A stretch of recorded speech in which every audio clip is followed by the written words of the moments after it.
started to write straight until morning. Neverland.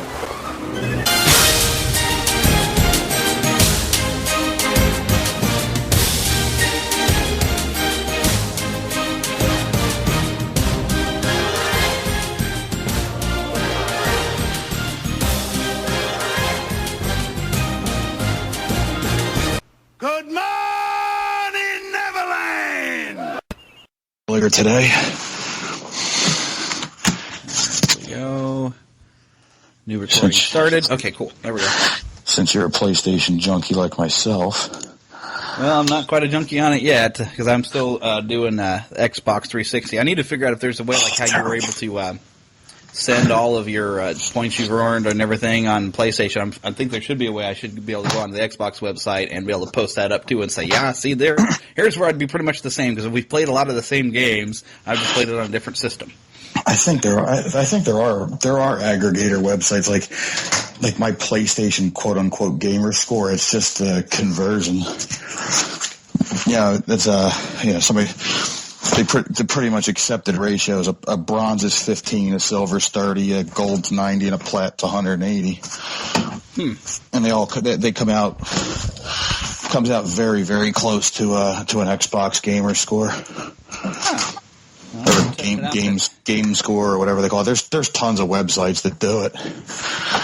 So I know I've got a lot of gamer points on that thing, and so far with the PlayStation, the only thing I've done that's gotten me any points is there's a few things on the WWE 2K14, and then I finished The Last of Us, and then I've downloaded some old PlayStation games, but those aren't giving me any points for playing them.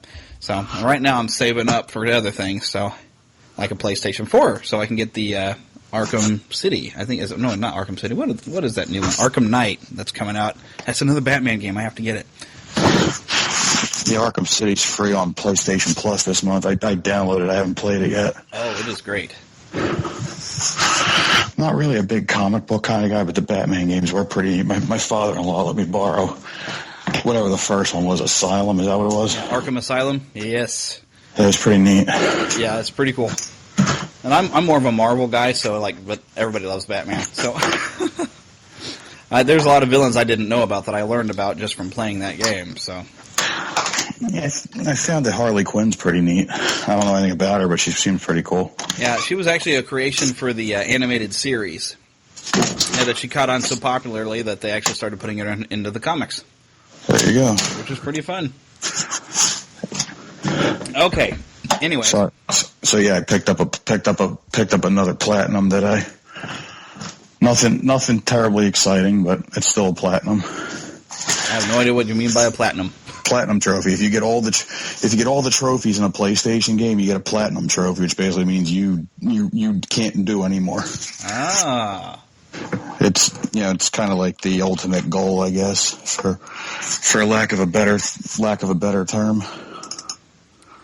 Yeah, I guess I could try to aim for stuff like that now that I can actually play online, because like the Xbox, I can get as many gamer points as possible, but a lot of the points were also, doing things online, and I wasn't going to pay the extra fee to go gold over there to start actually earning those extra points. I just figured, okay, if I've managed to clear about everything that I can, then I'm happy.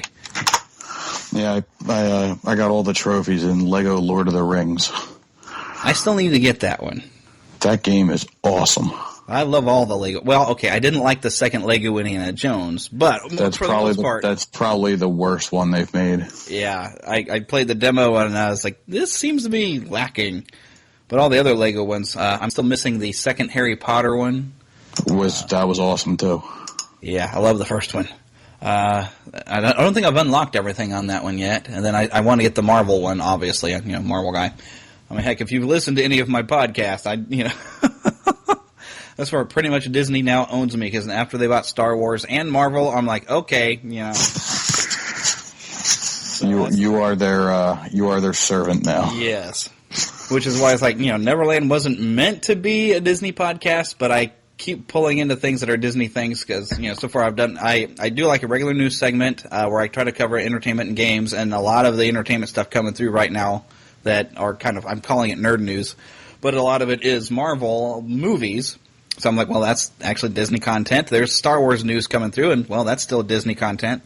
So the only thing that changes is when I'm like, okay, and today's special segment is He-Man. So that's when it changes gears. But other than that, it's like, I feel like, oh, I'm halfway a Disney podcast. I just don't think I have enough park visits, and only having been there once, to really be able to get any good coverage or anything like that. So, Yeah, correct. yeah, makes a big difference. But I figure, I'll just do a show on things that I'm into, and it kind of works out. So, and Disney being one of them, it kind of works out. If people don't like it, they have options. They have options, yeah. So I'm slowly building the following up. There's people that I found out, that are friends of mine that I didn't realize were listening to me that actually have, sent comments on Facebook or whatever, and I'm like, oh, wait, you mean you're listening? Okay, cool. Yeah, it's good stuff, right? Yeah, so I'm thinking it's slowly building, so as long as people kind of keep sharing. I mean, I'm into, this is going to be actually on the 21st episode, and I got big plans for the week after. There's a thing called Free Comic Book Day I do every year, which is like the first Saturday in May, and I'm going to have a quick segment on the 21st episode, but the 22nd episode, I'm just going to take a recorder with me to go to all the different comic shops and talk to some of the comic owners, shop owners, different things. There's always there's this guy who's known as Darth Artist. He's actually a licensed Star Wars artist. He goes to a lot of conventions and draws a lot of different things. Does some horror conventions too. I've actually got he did a Jedi Mickey drawing that was it last year or the year before or whatever. He was kind of just handing out these colorized copies. I got that hanging on the wall. It's pretty cool. Nice. His name It's one thing I never really got into. Never really got into superheroes and comic books all that much. Oh, come to the dark side. We have cookies. As long as you have beer.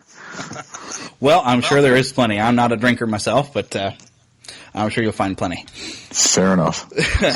But anyways, okay, so how I'm going to work this is Philip wasn't going to be able to make it.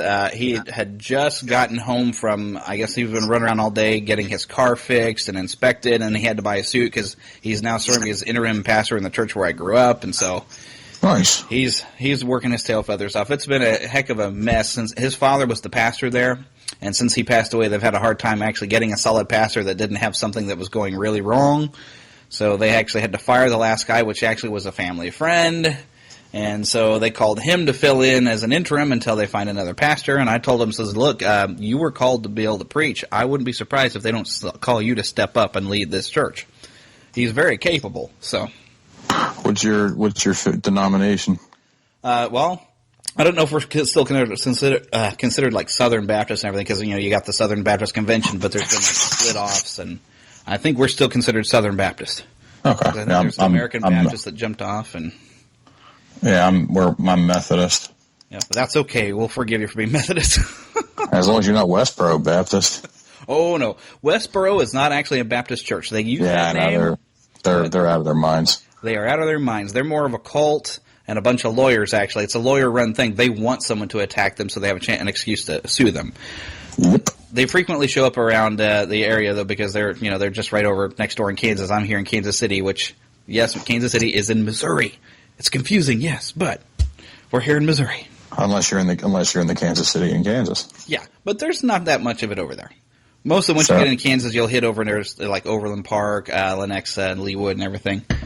But not much Kansas City, Kansas. There's still, I think there's a little bit of suburban area, but mainly there's some factories and stuff on the Kansas City, Kansas side. But most of the metro area is actually here on the Missouri side. We're just named after the wrong state. Imagine that. Yeah, I don't know how it worked, but that's how it worked. Okay. All right, let's do it. Well, yeah, let's kind of get rolling here. I've got here basically a list of songs, and I've got backups in case we end up running into the same song. I'm going to write down all the songs we kind of go over. That way, when I go and record Philip on my recorder, he can comment and add his comments of what he likes about that particular song, and we'll go from there. Because I did write down some things that are like, yeah, these are going to be the obvious ones that somebody's going to mention.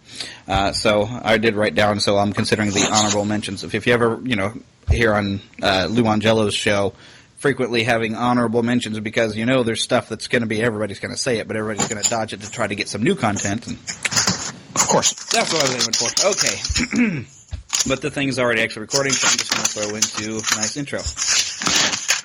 All right, Neverlanders, for today's special content, I'd like to kind of course, throw back to the nostalgia, and there's a lot of songs always when you're growing up or even as an adult that you've kind of, it's always going to take you back and give you some sort of a memory. And so I'm going to actually focus on Disney because, let's face it, there's a lot of Disney songs and they all have some sort of memory for most of us, be that from a movie or maybe from a trip out to the parks.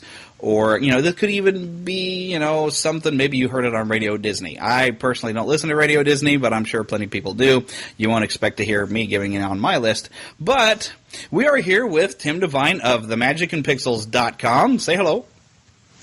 Hello, how are you guys? Glad to be here. And Tim is joining me to talk because he's a Disney guy. He's got a great website where he's got all these really cool photos he's taken around Disney World and even some Disneyland pictures. A lot of different attractions. You can even buy prints of your photos, right? Yes, there is a store. It's currently under a little bit of red. Let me try that again. You do edit this stuff, right?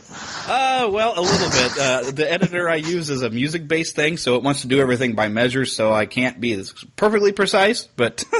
Well, apparently it's my first day with my new teeth, so let me try this again. Okay. I do have a store, yes. It's under a little bit of renovation right now, but it'll be up and running fairly soon, and it should be a much nicer user experience than what used to be up there. Well, that's good. Are you planning on at some point having, calendars? To where, maybe somebody could go through and choose, these are 12 of my favorite pictures that you've done, and then they could order a calendar with those pictures for the months? That's actually a really cool idea. I did a calendar a couple years ago. The only problem with it was a little cost prohibitive to do a full bleed, full color, really nice product because I'm very particular about what I put out there, either on the web or on print or anything like that. I really try to keep the quality as high as possible, and it was a little bit cost prohibitive. But if there was a way that somebody could say, "Hey, I like these 12, make me something," if I could find a way to do it and logistically it would work, let's give it a shot. Well, possible Vistaprint might be helpful with that. I actually did make a calendar off of some of my vacation photos. And I basically had to pay a basic cost of Vistaprint, and I was able to pick 12 of the photos, and you can actually choose what kind of finish.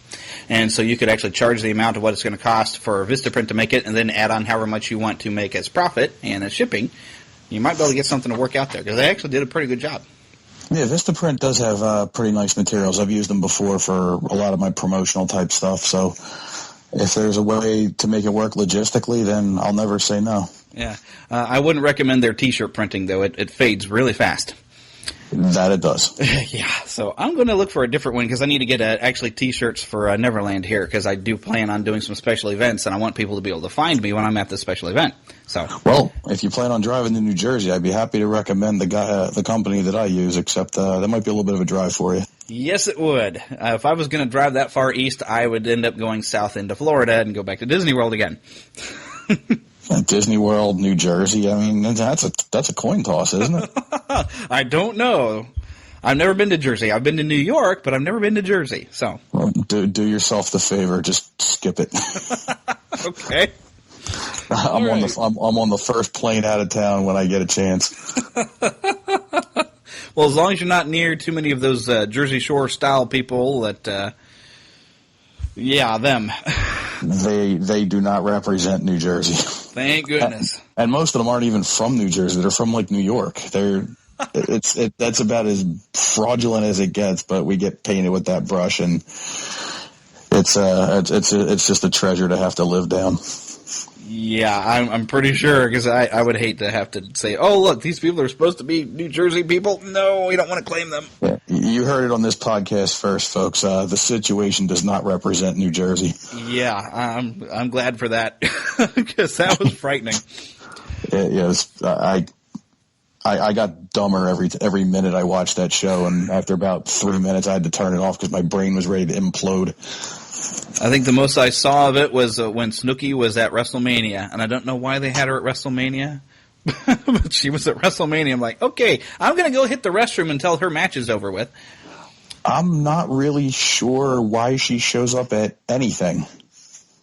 Although, given the opportunity to trade paychecks with her, I probably wouldn't turn that down. But right, if I could be famous for doing nothing, I'd be on it. You'd be Paris Hilton. Sure. I think I could console myself with a bunch of people not liking me with all of that cash. It does make a great medicine, doesn't it? Oh, yeah. Okay, but anyways, we digress for a lot here. I'm going to let you go ahead and name out the first song on your list because you are the guest, and it gives you a chance to maybe name in one of those songs that I'm going to say, yes, that's on my list too. Well, for full disclosure, I am a huge Disney park music fan. I actually have many, many, many gigabytes of park music on my computer and, by extension, my iPod. So if I'm going to fire a track out your way, it's probably because I have it and I listen to it repeatedly. I'm going to go for leading off and playing center field here. I'm going to go with Zippity Doo-Dah. Oh, yes. You gotta love it. It's upbeat. It's got a good rhythm to it. It gets you. It's a quintessential park song. Oh, yeah.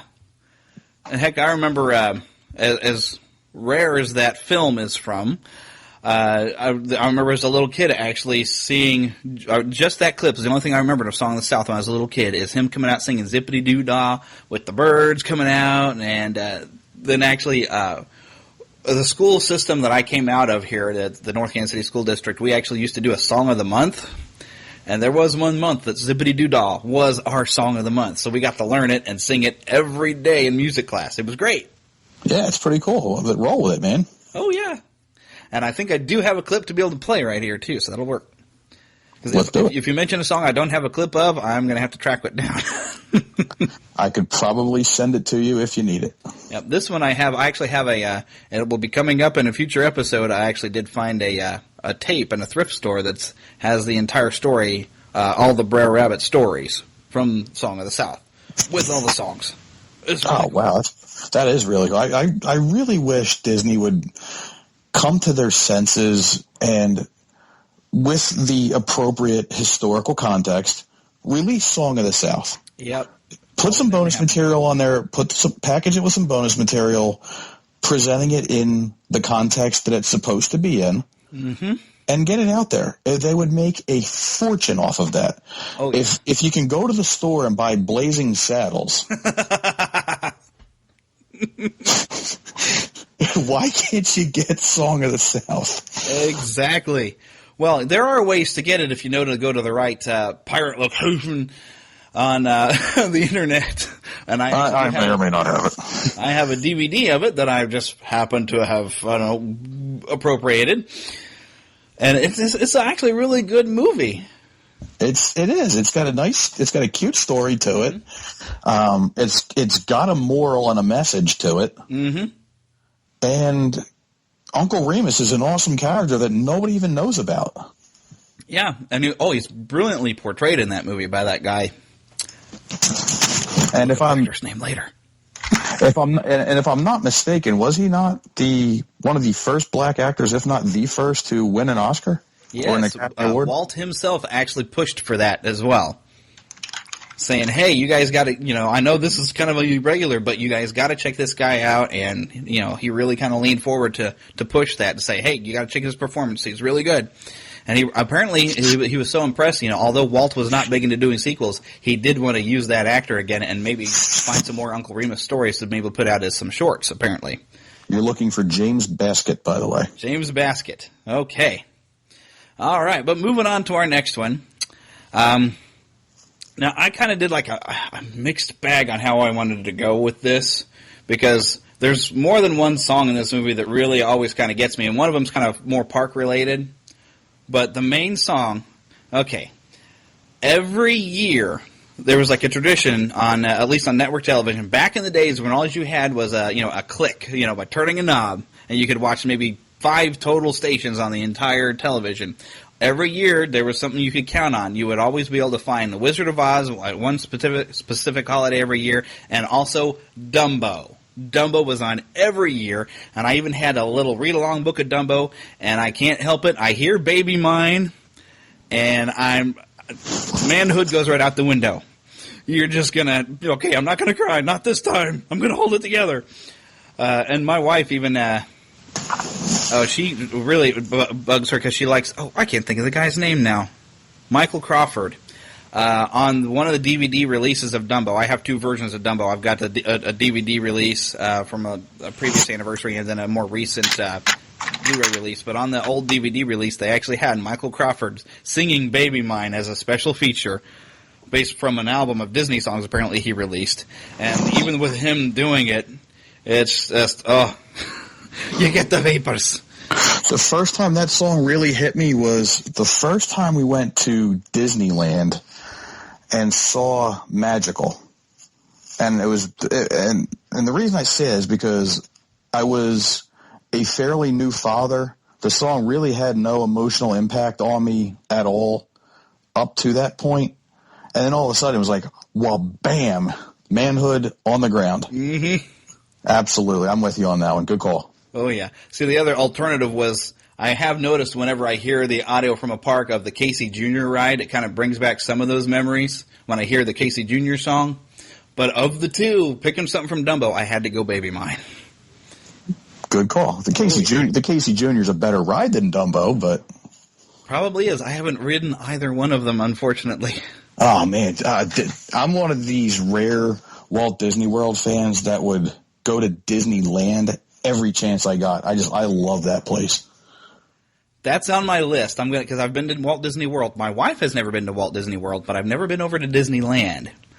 If you could dig up Disneyland and drop it on the same piece of property that the Magic Kingdom stands on, I'd probably lose my job because I'd never leave. Disneyland Park is absolutely amazing.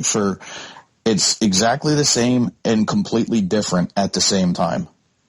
And you have the little added bonus that, like, you know, that Walt guy used to walk there. Exactly. That's what I was about to say. Plus, that's where Walt actually was. You know, just a little slight bonus. I mean, you could be sitting on a chair or a bench that, you know, for all we know, Walt Disney may have sat on it.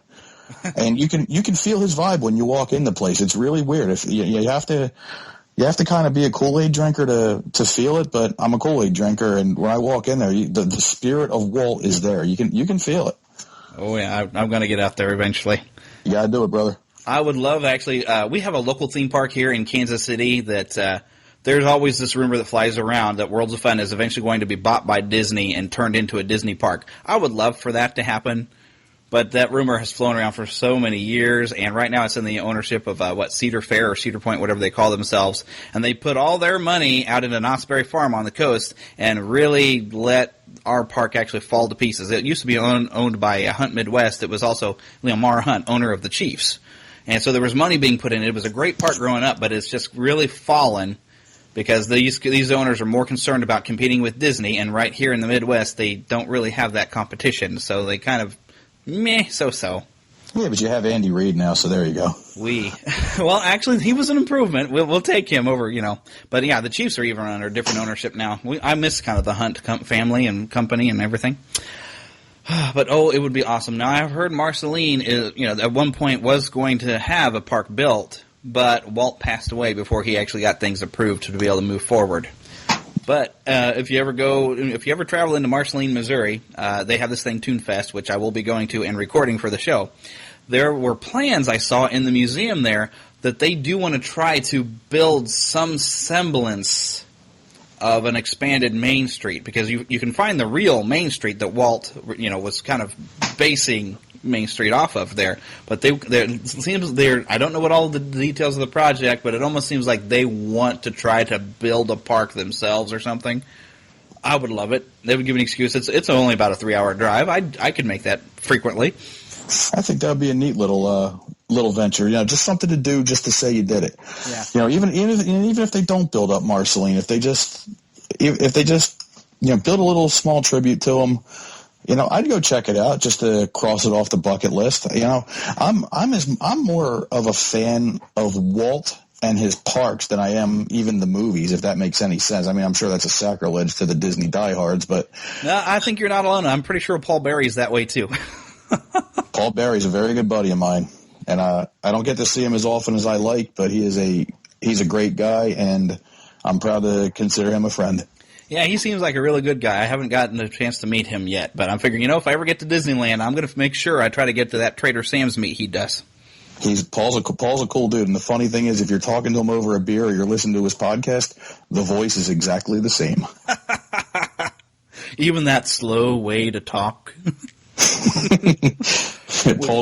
Paul is good people, and we were hoping to go out to Disneyland this summer, pay a visit to some family, and check out the California scenes. We haven't been out there in a few years, and I don't think it's going to happen this year, but next year for sure. And Paul and I are already planning on hooking up and hanging out together. Awesome sauce. At one point, I would love to be able to get him on the show to be able to talk about growing up near a Disney park and going there. And, because since my show is all about nostalgia, having somebody with that experience would be awesome. So I'm going to work on that. He's a good dude, and he's got a lot of good information. That would be a fun show. I'd absolutely listen to that one. Oh, yeah. I would have too much fun with that, too. Okay, but moving on. Because, I can babble and I can get way off topic if you let me. Let's see, what did we just do? Baby Mine? We did Zippity Doodah and Baby Mine. Oh, so you're up. I am up and ready to knock one out of the park, and I'm going to go eclectic on you here. Okay. The World Showcase area loop. Okay. It's got a track, random track from all the different countries, and it just kind of splices together. It plays for about an hour and change, and I love it. I love it. I love the culture of it. I love the different kinds of music of it. It evokes a memory of just walking around the promenade, past the country, smelling the foods and seeing the sights, and it's a really awesome time killer when you're driving in the car. Yeah, it's an hour long, then sure. And it's got a great sound to it. I mean, I guess you have to listen to it to really get it, but it's a good track, and it's very enjoyable. Yeah, well, prepare for the punishment on me. On the one trip that I had down to Walt Disney World, we did a day where we split it between going to Animal Kingdom in the morning and big chunk of the afternoon, and then we tried to do Epcot kind of later in the evening, and our feet were killing us, and we were so tired that we managed to get on like a couple of rides at Epcot, and I think we got as far around as Maelstrom. And then we left, and we didn't get back. So I really didn't get a chance to experience the whole World Showcase, and I really didn't know what I had missed. And we didn't even manage to ride Soarin' because we didn't realize it was there. But I find out all the stuff I missed now by listening to Disney podcasts. I'm like, oh, what was I thinking? Epcot's got so much stuff. Epcot will kill your feet if you give it a chance to. Oh, yeah. But the park is awesome. I mean, I could really go there, spend an entire day, just walk around taking pictures because, it's kind of like what I do, and not go on a single ride and just still have a good time. I could just enjoy the sights, listen to the music, check out a couple of the bands that play around World Showcase, check out some of the offerings that they have in Future World, and I'd be a happy guy. That's definitely on my to-do list. You gotta budget yourself some time for it though, and you have to pace yourself. Otherwise, you're gonna get creamed. I think next time around, I'm going to get in really good shape and save up enough money to where I have at least 4, maybe 5 days to spend over there in Walt Disney World, so I can at least devote an entire day to each park and build up enough endurance to where I can take it. You're gonna need it. Now, my wife and I, having made more trips than we can possibly count, we've gotten down to walking through the parks, pushing 3 strollers. We're veterans. Yeah, I also have to plan to somehow or another squeeze in a chance to go over to SeaWorld to make my wife happy, the biology teacher, and then I got to go to Universal because there's a Spider-Man ride and Harry Potter all over the place. This past trip in November when we were down there is the first time and the only time I've ever been to Universal. We went to Islands of Adventure because I really wanted to see the Harry Potter land, and I've got a couple buddies that work there, and they invited us over for the day and treated us really well, and holy smokes, was that good. Yeah, I have some friends that just managed to get out there, I guess in October, and I've looked at some of the photos. I'm like, oh gosh, I got to go. I've got their video. I haven't edited together a copy of it yet because they borrowed my camera and everything. So I'm looking forward to getting a chance to actually edit that video together too. The Harry Potter ride inside of Hogwarts Castle is the greatest theme park ride I have ever been on. Oh goodness! And Disney can't touch that one. Oh, but I wish they would. I wish they would, but they haven't even Star come close. Wars could compete with that if they did it right.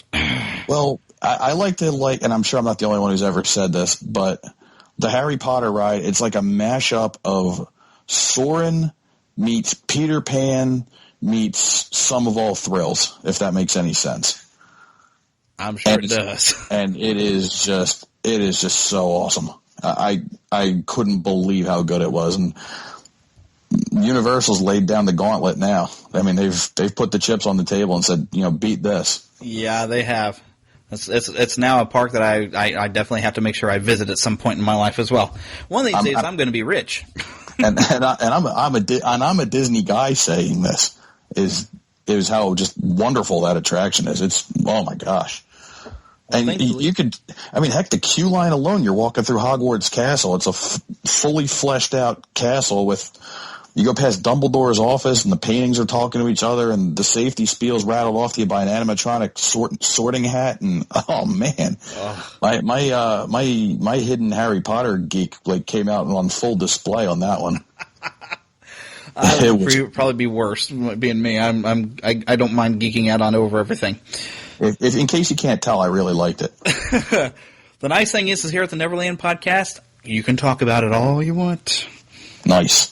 So we're not held to the Disney constraint.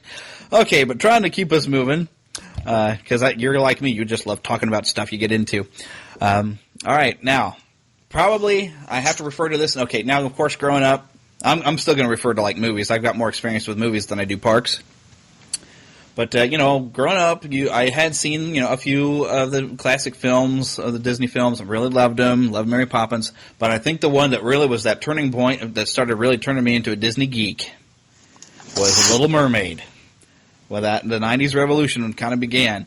And the thing that kind of stuck out with me, after I had watched the movie, I always had in my head the bit there where Ariel is singing as her voice is taken away. That tune just got stuck in my head. And then when I got a copy of the soundtrack from my buddy Phil, I realized, oh, wait a minute, that's the melody of Part of Your World. And that song is still, it's Jodie Benson's voice, the way she sings and everything is just brilliant, and that has got to be on the list.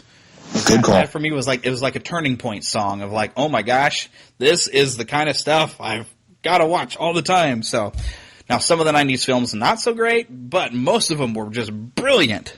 Absolutely. And Part of Your World is like that turning point to me where it's just oh man, that was the point that I started making sure I went to the theater to watch Disney movies, not just renting videotapes. I'm with you. How do you go wrong with The Little Mermaid? It's a classic Disney Renaissance movie. Oh, yeah. And actually, the favorite Disney princess of mine, because she was the first Disney princess that I remember that actually was funny. Because you go back, Cinderella's kind of interesting. Snow White's kind of got this kind of personality. But finally, Ariel was a princess with personality and was hilarious, especially when she couldn't talk and all the crazy pantomime stuff that came with it. I was cracking up. Absolutely. And she was a deviation from the typical damsel in distress, I'm helpless, hey, I need some man to come save me because I just can't function or whatever. And she was different because she wanted to fall in love with her dude instead of just having bad happening to her. She actually sort of caused it to happen to her. And she made her own mess. Big time. And it kind of sort of worked out in the end, I do believe. Yeah, at least in the Disney version. If you ever want to read the Hans Christian Andersen version, not quite as nice. Are you saying Disney tends to sanitize and make things nicey nice? Give you a happy ending at least. I don't mind that. Now, of course, Pocahontas, it kind of bothered me what they did with that. But we can skip over that movie. I tend to. It's not one of. It's good. It's not one of my favorites. It's so preachy. The first time I saw it, I was like, "Well, that was not bad." Then I saw it a second time, like, "Oh my gosh!" I feel like I've been beaten over the head with some kind of weird message. Pocahontas 2, a.k.a. Avatar, a.k.a. I didn't watch that one, a.k.a. I fell asleep an hour into the Blu-ray and haven't gone back. I haven't seen Avatar yet either because I heard, "Oh look, Dancing with Wolves, only with Smurfs." and they're blue and look like giraffes. Yep. I couldn't quite figure it out, so I think my brain just said, all right, it's time to take a little nap. Yeah. I'll probably have to go back to it at some point, but it's not at the top of my list. When they open up the Pandora land, you'll just have to check it out and then say, oh, well, maybe I could stomach this, maybe. So, we'll see. We'll see. All right, so next on your list. You kind of hit where I was going to go. I am a huge Mary Poppins fan. Oh, yeah. It is probably my favorite Disney movie out of all of them, with Darby O'Gill and the Little People playing a very close second. I mean, I tend to drift aside from the mainstream a little bit, but between Darby O'Gill and Mary Poppins, I don't think you can really go wrong either way. But how do you narrow down one song from Mary Poppins? It's almost impossible because the entire soundtrack is amazing. Yeah. But there is one song that comes to mind, I'm sure. It's the word you use when you don't know what to say. And what word might that be? Yep, I don't even know how to spell it, so I'm writing it down on the list, and I'm just going to say supercalifragilisticexpialidocious. It starts with an S, and then a whole bunch of other letters. Yeah, crooked letter, humpback eye, and all that kind of thing. It starts with super, so if we get that far, but it's just a cool song, and the fact that they made up a word that absurd. Oh yeah, and then wrapped an entire song around it and gave it an awesome beat, and even made it, and then animated it with live action. Oh yeah, it's like. Whatever was in the water that day, I would love to have a sip of, because that was really good stuff. Yeah, when they invent water that makes you brilliant, I'd tell you what, somebody's going to be rich. Yeah, I'd probably stop drinking so much Pepsi at that point. Yeah. So I could actually keep on that same vein for something I wrote down that I was thinking, well, that would be kind of an honorable mention, because there's an obvious song really, and I'm surprised you didn't go with, but you were probably also thinking everybody would think this song. But it's not actually next on my list, but there is one coming that I kind of thought, oh, well, that's going to be an obvious. But anyways, I'll move on to the next on my list here. You have the little hamster wheel of my brain spinning. Oh. Well, I'll go ahead and jump to my Mary Poppins song, Feed the Birds. Okay, it's obvious. I know. It is like the Walt favorite song, but the main part of that song, and I think the main memory I would always get when I was a kid, is not necessarily the lyrics or the meaning of the song, but the bridge music, I don't know, but that's just beautiful music. It sure is, and I think the Sherman brothers outdid themselves on that. That whole thing. I mean, that's quintessential. I know I've used that word a few times, but it's a good word. They nailed it. I mean, And I completely, when I found out later, as an adult, I started understanding the meaning of the song. I'm like, oh, this is so deep. And then through, listening to Disney podcasts, finding out the story of how that was Walt's favorite song and how he used to go and at the end of the day and go and call the Shermans over and say, hey, play the song. And knowing that was the song. And it made it that much more special when I was watching Saving Mr. Banks, knowing about that. And when they played that song and having, Tom Hanks as Walt Disney, just embodying Walt Disney. When he'd come in and was just listening to that, I was like, okay, don't tear up, don't tear up, don't tear up. Just that song becomes even more special when you realize how special it was to Walt, because you're like, oh, I totally get that. Would you believe I haven't seen Saving Mr. Banks yet? Oh my goodness. It's on my list. Movie. It is on my list, especially, like, as I've already alluded to, I'm a huge Walt Disney and Mary Poppins fan, so you'd kind of wonder, what am I waiting for? But I need to get on that. Yeah. You have to be prepared for a drama, because it is a drama. But so good. Not 100% accurate, but such a great movie. And it's really opened up the floodgates. Now I've noticed there's a lot of indie films coming out. There's one that actually even the thankyouwaltdisney.org is actually involved in making. God, there's so many of them now that I can't even think of the names of these. There's at least two more that they even have Facebook pages. One I think is going to wind up straight to DVD because the budget was so low.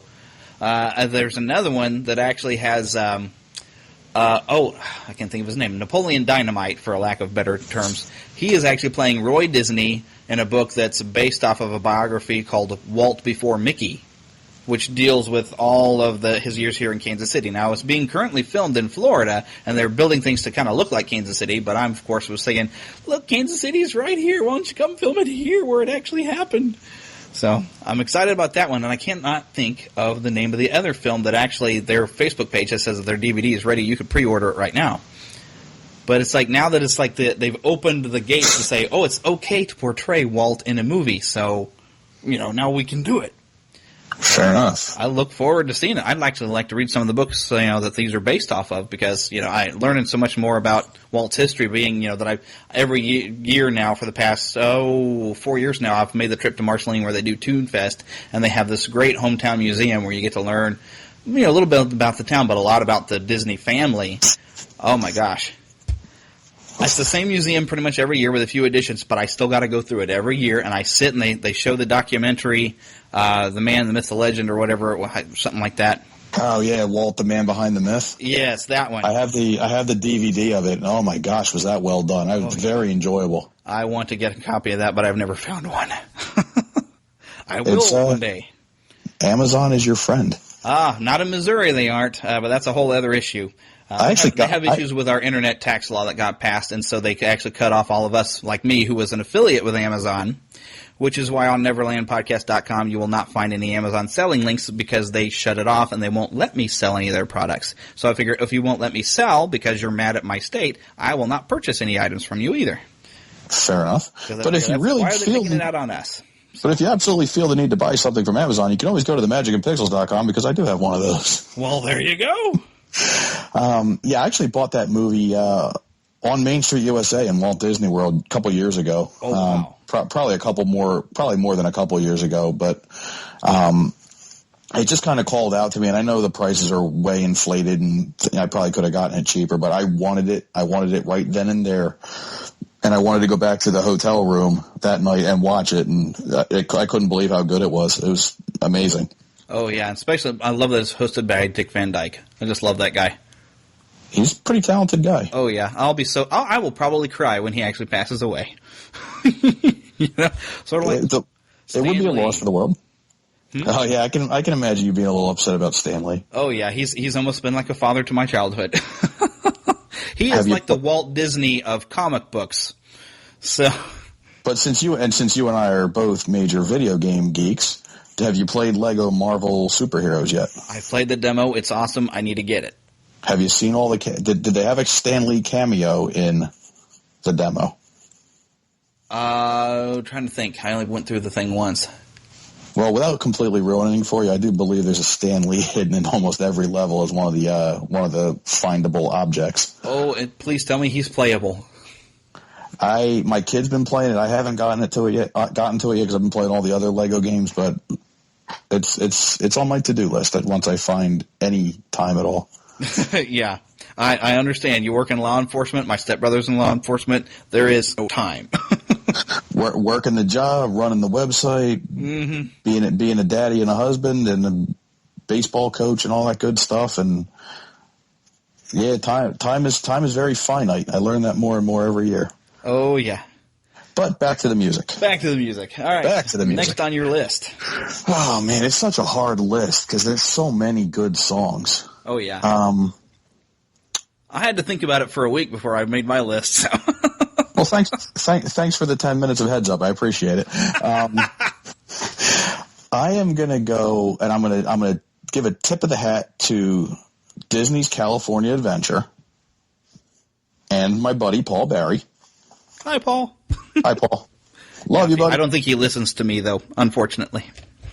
Well, he's listening in spirit. A tip of the hat and a nod to Aladdin, a musical spectacular at Disney's California Adventure, for making me realize that Aladdin is one of my favorite Disney movies that I never even knew I liked. The music in that movie is incredible.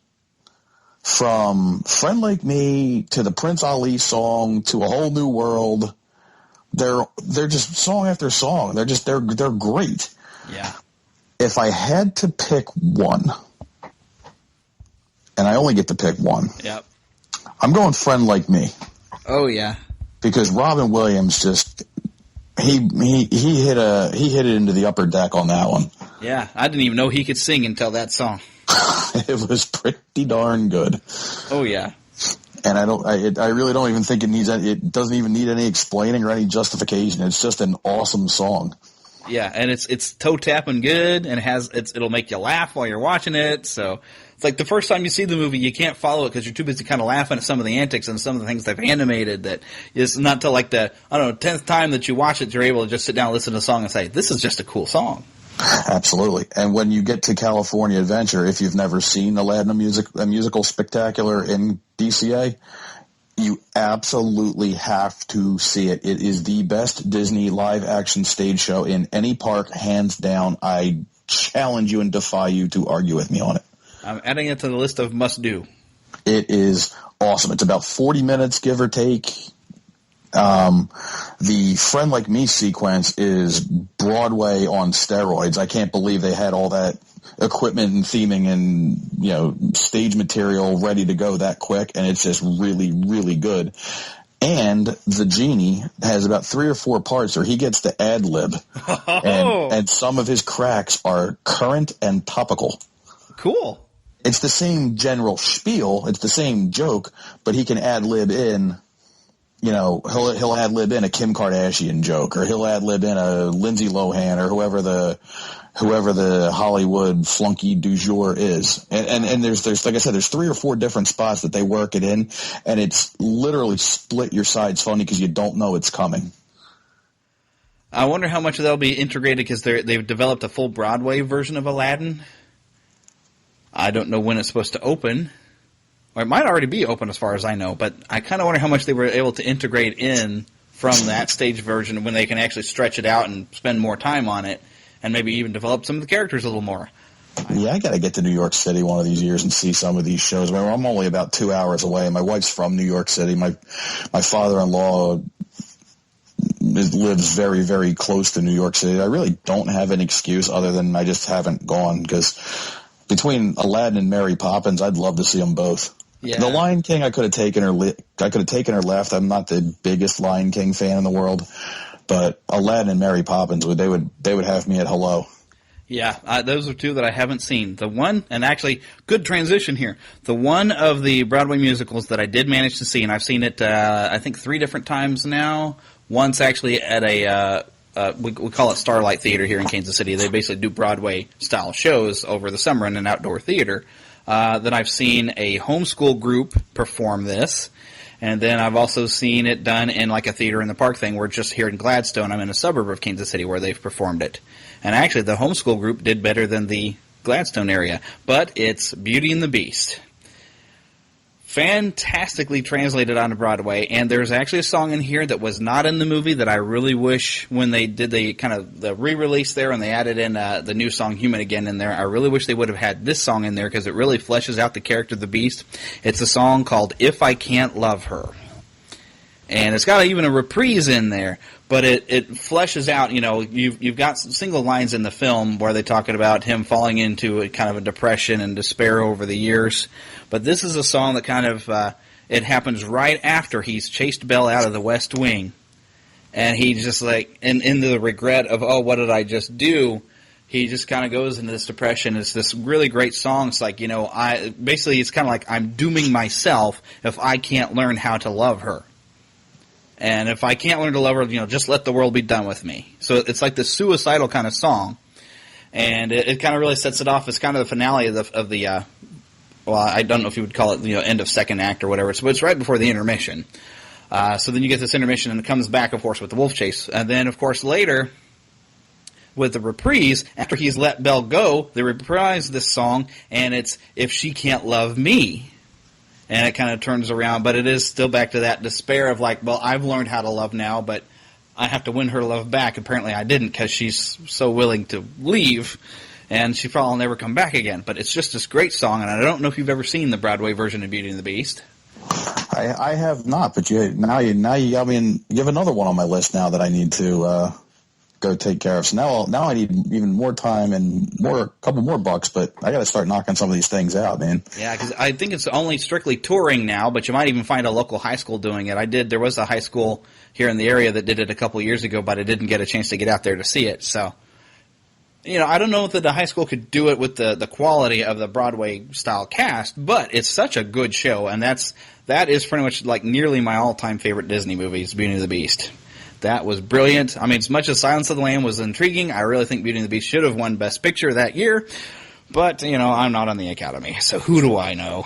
Well, and if I was on the Academy, L.A. Confidential would have won Best Picture, but that movie about the boat sinking kind of had a little bit more hype behind it. Yeah, although Titanic was good the first time. The second time I was like, okay, can we sink this thing already? It was a lot more entertaining when it started being, oh, now it's dangerous. So, well, my whole theory on Titanic, and I'll make this short so we can get back to the music, but the first hour and a half was a sappy chick flick, and the second half you watched thousands of people just drown and freeze to death. Yeah, and it became this like and you knew it was going to happen. Yeah. Because I was in college when that movie came out. I remember all these girls in the classes go, no, don't tell me what happens. Don't tell me what happens. I'm like, well, here's a clue. The boat goes down. Exactly. It's not going to end well. Exactly. Now, what time's LA Confidential playing? Because I love that movie.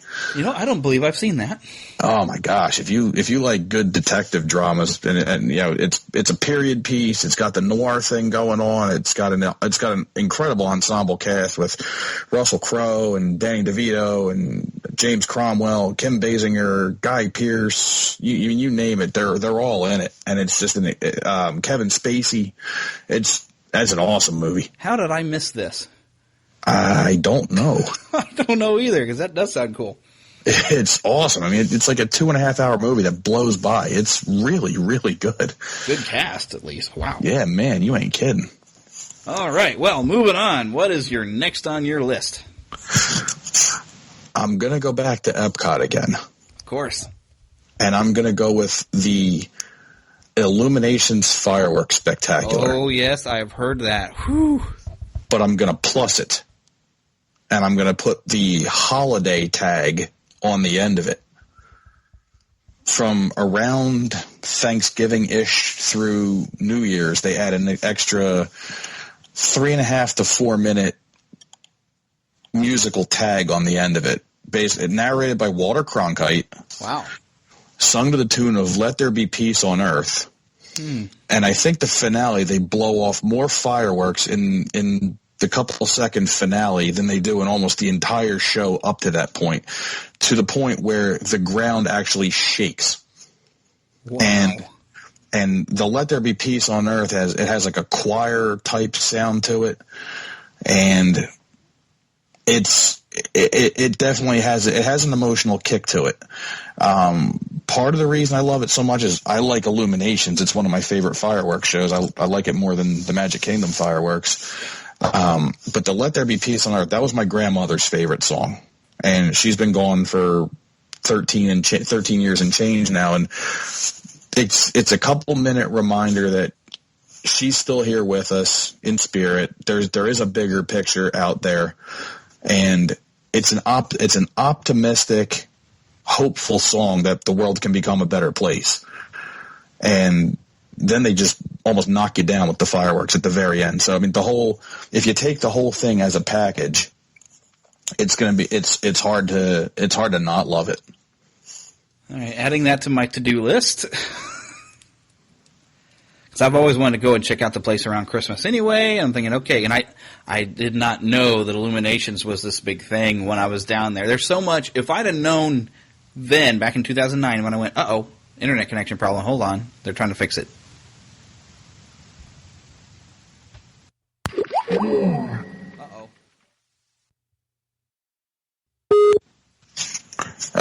Okay, now I got to give it a little bit of time to make sure the recording gets good and started. Yeah, sorry about that. Don't know what. Yeah, it suddenly said the internet got interrupted, and I was like, "Uh-oh, I hope that's not something on my end." Nah, it was on mine. I'm using Skype on my phone, and somebody blew in on an incoming call and blew me right on out. Oh no. Okay, all right. So we just finished with Illuminations, with the holiday tag. Illuminations in general, but the holiday tag for the absolute win. And I think I just said that's definitely on my to-do list because I remember what I was saying. I was saying in 2009 when I was on my trip, if I had had any idea what the fireworks shows actually were like, I would have made sure I saw them all. Because I just thought, they're going to shoot off fireworks, so I could probably just see them from wherever in the park. And it wasn't until later that I've learned, oh my gosh, they do this music and this whole thing. And then I found out about Epcot having the illumination show. I'm like, oh my gosh, I missed all this stuff. So I have to go back now to see what I missed. It's like they plan it to get you to come back. Exactly. Okay, well, moving on to the next thing on the list because I'm going to have to do some cutting down because this is going to be over an hour here at the rate we're going just for the main section here. But I wanted to do something a little bit different as far as it's still movie related here. But I wanted to go into some scoring here. Hans Zimmer, which at the time I had not heard of this guy, and when I was in my teens, because I was playing in marching band and concert band, I used to play trumpet. I wasn't very good at it, but I played it. I had kind of and I still do have a taste for that kind of, instrumental and scoring type of music. Not really into the classics, but to me, a lot of the modern guys who are composing for film are like those classic composers, except for they're telling more of a story because they have a story going on screen, and they're using music to also tell that story. But Hans Zimmer did the scoring to The Lion King, and if I was going to be specific, there's this main theme that goes on The Lion King. Like I recall one scene where it's kind of just showing kind of the plains and some of the geography or whatever, the landscapes, and how this rain kind of sweeps through. And it's also the same theme that kind of jumps up when Simba is stepping up that rock and climbing up there. That big main theme comes out there. Just always, it just kind of reaches into your soul and just brings you up and just brings, I can't explain it any better than that. I thought you were going to go in a different direction with Hans Zimmer. I don't know which other direction to go other than I know he did Amazing Spider-Man 2, so I'm looking forward to what he did, although James Horner did the first one, and I kind of like James Horner better, but that's another story. I do believe Hans Zimmer was involved in a fairly obscure movie known as Pirates of the Caribbean. Yes, he was. Yeah, it never, I guess it really didn't catch on, and, it just wasn't really that popular and all, but... Only some guy named Johnny Depp that everybody now seems to think he's the greatest thing since John Wayne or something. I don't know. The greatest thing since 21 Jump Street. Yeah. That's where I thought you were going to go, and I was ready to agree with you 100% because the scoring for Pirates of the Caribbean, all the movies, is incredible. Yeah, I got to say that it's pretty good. I didn't buy any of those soundtracks, but the main theme of it does have that great feel to it. So. Yeah, but it's still, to me, it's not like the Lion King that has that big pole that just kind of lifts you out of your seat and everything. But yeah, Hans Zimmer's work is really, really good, and even because I can go and be obscure and away from Disney on this show, he even partnered. I forgot who the other guy was, but him and another guy actually did the scoring for the 3 most recent Batman films. Mainly because Hans Zimmer could give it that emotional push, and this other guy could give it that drumming action kind of tone. So the two of them together puts together this really, really actually great score for those as well. Very memorable. He's got a good body of work. He's not quite there as far as John Williams goes, but he's making his way quickly. Yeah. Well, who can really replace John Williams? That's John Williams.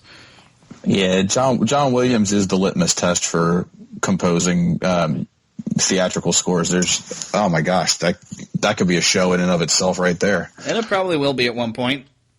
All right, well, I'll probably even follow up with a Danny Elfman show, and then maybe even a Jerry Goldsmith show. Put it to this way: if you get made fun of on Family Guy, you know you made it. Exactly. So, like when Weird Al does a parody of one of your songs, you know you're a hit band. Would you believe I actually went to a Weird Al concert? I would love to have gone to one. I keep missing them every year. There's always something that happens and I can't go. I don't know what I watched more though: him performing or the people in the audience. They're a different breed. I can imagine. There was a guy 2 seats or 3 seats down from me. A buddy of mine saw him in one of the casinos in Atlantic City. Guy was about 2 or 3 seats down, And I thought this guy was going to lose his mind emotionally because his hero, Weird Al, was on stage. You would have thought this guy was in the presence of greatness. Like the Lord himself came back to earth just to see this guy. And it was hilarious. Oh my gosh. So now I have to go just to see if anybody's going to have that experience. You know the way people dress up, and I guess you call it cosplay. Like they'll dress up as a stormtrooper to go see Star Wars. Not that I've never done that. No.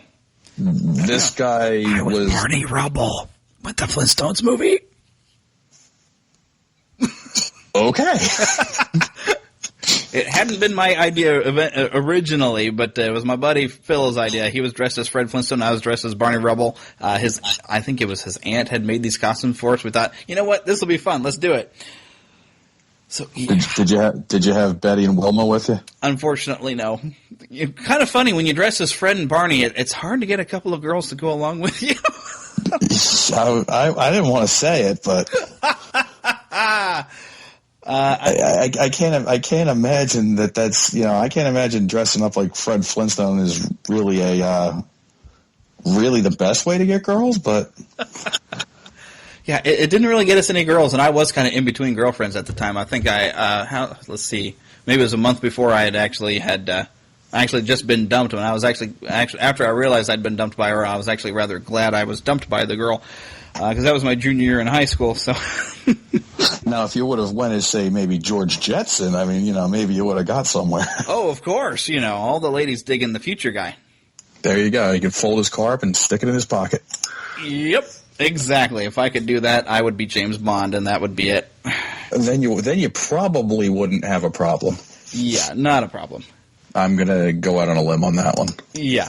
Well, if you're going to do a show called the Neverland Podcast and your catchphrase is the podcast where you never have to grow up, who else do you want hosting it but by somebody who will dress as Barney Rubble and go see the Flintstones movie? I got nothing for you on that one. I can't top that. Exactly. I am perfect for my own show. Which is odd considering that, of course, I did create the idea. So I'll just take my own credit. There I am, patting myself on the back again. Oh, hey, break my arm if I keep that up. It's like one of my bosses at work says, do something, even if it's wrong. Exactly. But, I can't help it. I'm a big kid, but I found a woman that married me for it, so I guess I'm okay. Well, they're one of the announcers for the Philadelphia Phillies, and I know you're a Kansas City Royals fan. And that's okay. Your team's probably better than mine anyway. I don't know, man. Not doing too bad, though, now this year. I think last I checked, we were in second place in Central Division, so, The Phillies have a bunch of guys named Bob coming out of their bullpen, and it's getting bad. I think you posted something on Facebook that something was horrible was happening, and actually you guys are having a bad downturn or something. Well, since they won the World Series in 2008, they've gone backwards every single year, and they're hitting the ball this year. They're getting really good starting pitching, but the bullpen is just an absolute abomination, and it's killing them. I think they've lost 4 games where they were tied or winning after the 6th or 7th inning already this year. Sounds like the Royals after our 1985 World Series win that we haven't even been back to the playoffs, I don't think, since. But our pitching went downhill. But now we've got pitching, but we've lost a lot of our hitting. But they're slowly coming back around. I think Moustakas now has got 3 home runs under his belt already, so he's starting to come back. I'll throw you a nod. George Brett's one of my all-time favorite non-Phillies. He was just a cool dude. Plus, the way he went absolutely bonkers on the Pine Tar home run is just the coolest thing. Oh, yeah. That's intense right there, man. Oh, yeah. I can ruin the love of George Brett for you if you want, but I won't. But it's still a fun story. I've actually gotten to hear the audio where I don't know if he knew his mic was still on, but he's telling a story to some other guy and everything of the time he had gotten food poisoning somewhere in Vegas after eating some shellfish, and let's just say he didn't make it to the bathroom. Ruh-roh. Yeah, this is whole story. Expletive filled, I tell you what. They have to bleep out half of it anytime I've heard the clip on the radio. It's a pretty funny story, and you got to give him credit to being able to just admit it to people that he had to change his pants. He swung and missed. Yeah, pretty much. But we still love the guy around here. He's just awesome. We've got a road named after him going past Royal Stadium. You don't find Hall of Fame third baseman every day, you know. Right. And even, he played first base a little bit too.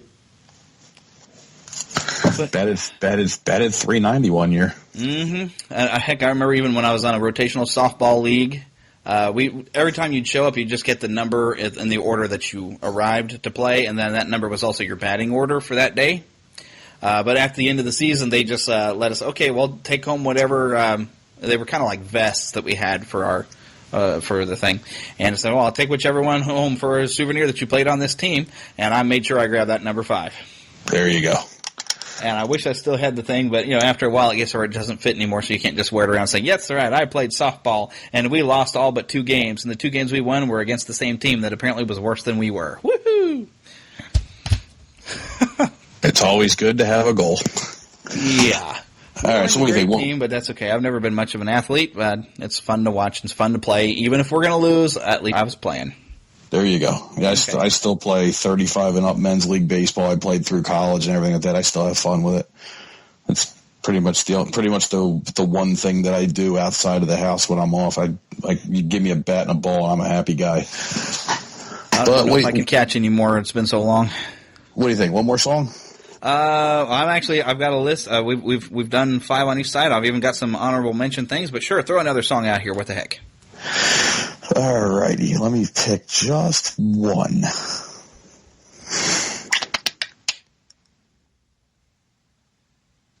I'm going to go one more nod to the Sherman Brothers. And in honor of Carousel of Progress's 50th anniversary, which was just 2 days ago, Yep. as of this recording, I'm going to go with Great Big Beautiful Tomorrow. Again, an upbeat, optimistic song celebrating where we've come from and where we're going, with an added bonus of there's a video clip out there of Walt Disney singing it with the Sherman Brothers. Oh, my goodness. I think I'm going to have to track down that video, and I'll rip the audio off and play it right now. Okay, so that's where I would put that if I have it. I can send it to you if you want it. That would be good. I have it. See, that's another one of those rides that I didn't realize existed. We didn't spend enough time in Tomorrowland when we were in the Magic Kingdom. As far as we got is, now the guy I went with, he kind of paid my bill. It was his idea for me to go because he knew I'd never gone. And we hit Tomorrowland kind of in the evening. And I actually got him onto Stitch's Great Escape because I was like, oh, look, a Stitch ride. And he was like, oh, okay. But I actually liked Stitch's Great Escape. But, of course, I don't have any memories of Alien Encounter. So good. So good. I've seen some video. It looks like it was awesome, yes. It would scare the pants off of you. Yeah. And I think that's why I could enjoy the Stitch's Great Escape, because I don't have memories of what it used to be, so I was able to take it for what it was. So, but we got in there, we did that, we did Buzz Lightyear, and then Space Mountain was closed back in 2009 for renovations or whatever they were doing, refurbishing. And so we didn't really spend any time in Tomorrowland, so I didn't even realize the Carousel of Progress was there until, of course, I listened to a podcast. I'm like, hey, this sounds like it was a neat show. And I missed it. You know, it's one of those things, there's nothing, like, sexy about it. There's nothing glamorous about it. You know, it's not Rock and Roller Coaster or the Tower of Terror or anything like that. But it's just a cool show to realize, one, now that it is 50 years old, but just the technical aspect of building a theater with animatronic characters talking to you, with a stage that rotates around with a theater that rotates around the entire stage, and then having the stages to the right and the left that rotate for additional scenes. And then, again, under the premise of it's 50 years old. Yeah. And it's just, and it still has it's got a degree of humor to it, a little bit of tongue-in-cheek humor. It's got some cutesiness to it. No piracy at all in this place. By the way, do you know who says that? Mel Blanc. Yes, absolutely. You got that too. Not to mention the fact that it's the only thing Disney that I can possibly think of that actually has a toilet joke to it. Think about it. When's the last time you saw or heard anything remotely about a toilet in a Disney anything? Other than perhaps the chili dog burp that smells like a toilet, I can't think of anything else. Yeah, exactly. And since we're only young once, but you could be immature forever, let's throw a toilet joke in there. Sure. I will say it is time for an update. Yeah. The finale scene, especially the Christmas finale scene, they're still talking about car phones and laser discs and high def TV. It's time to up the ante a little bit. Yeah, it'd be sad though to lose the voice of the father, who was I forgot his name. He was the narrator of the Christmas Story.